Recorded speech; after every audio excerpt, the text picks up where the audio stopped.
like off of the main road. It's way back off the Then road. he said, I'm working in year 27 of Khufu's reign. It's not just like He mentioned 5 acres. that Khufu was alive And there's an in year access road. 27. How long do you think he reigned? Dirt 28 access years. road I that you published an have to article. get to this. I published an And article if you about look it up, you can find this like on Google Maps or something. Zaya.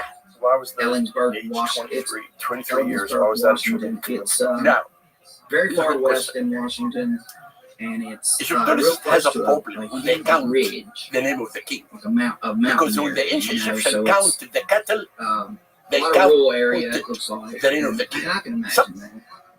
Sometimes they count the cattle um, every year. He's going Sometimes on they one counted day the after cattle bingo every 2 years. town or Then we make whatever, mistakes. and he But gets there now and he's met we have by year the 27 military. They're on his property. of Khufu's reign. And we they have say, on the second he says, boat hey, bit I mean, you that know, the Japanese are restoring now, you we can't. know when the king He's like, died, I his son can't. buried him. And they're like, In well, Khufu's because son, there has been his name a is Geoffrey, breach who did on their not property.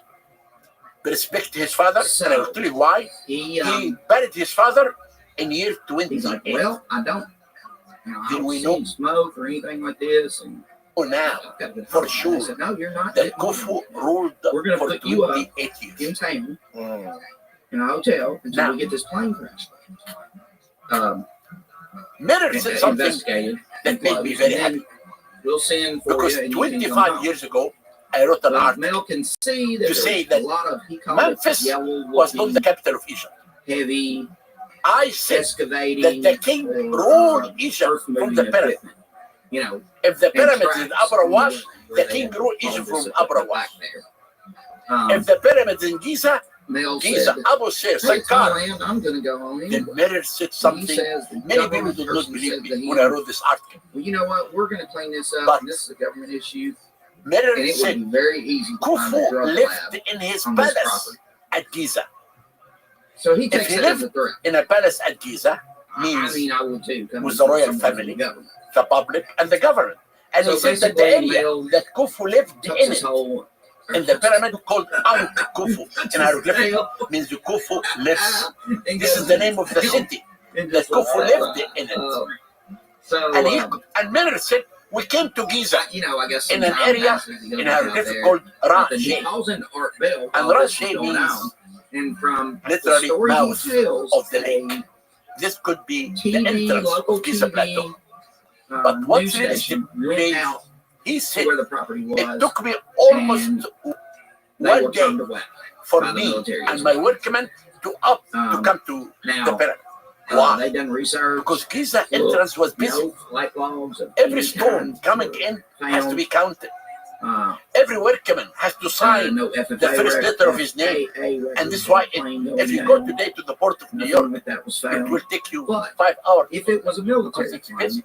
And this is what happened and in I Giza don't know if you Plateau. were living here at the This time, but papyri, we had in my a military opinion, helicopter is crash really one of the really most important here in our discovery. county. It tells us for the first time about building pyramids. And now we come to the reign of Khufu, 28 years, and now the stones of the Great Pyramid. At the time, I look and everywhere the military to out how they counted the stones. We don't That they said it's 2 million and 300,000 bucks.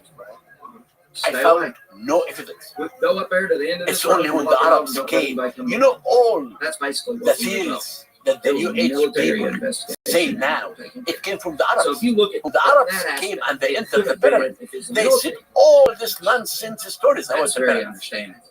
Then Something like that. I never You know what I'm found saying. They- any place we're not to let tell you on me here how because they it's cut the military stones. planes, correct.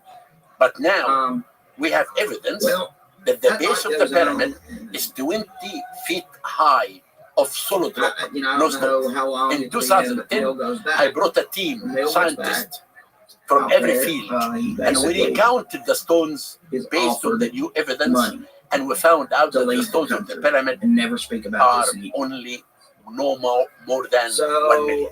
he scheduled another And the average call height with, of the limestone Art Bell. is half a ton to 2.5 tons. And the, So that- the base it's not of the like he- pyramid is he did 20 not feet call high, in Art carved Bell. I into said- solid stone. He sent Art Bell And then the other back rocks were placed on top of it. those wonderful things. No, I Nice. want to come And to I can't believe some places when are you still told me using about this capstone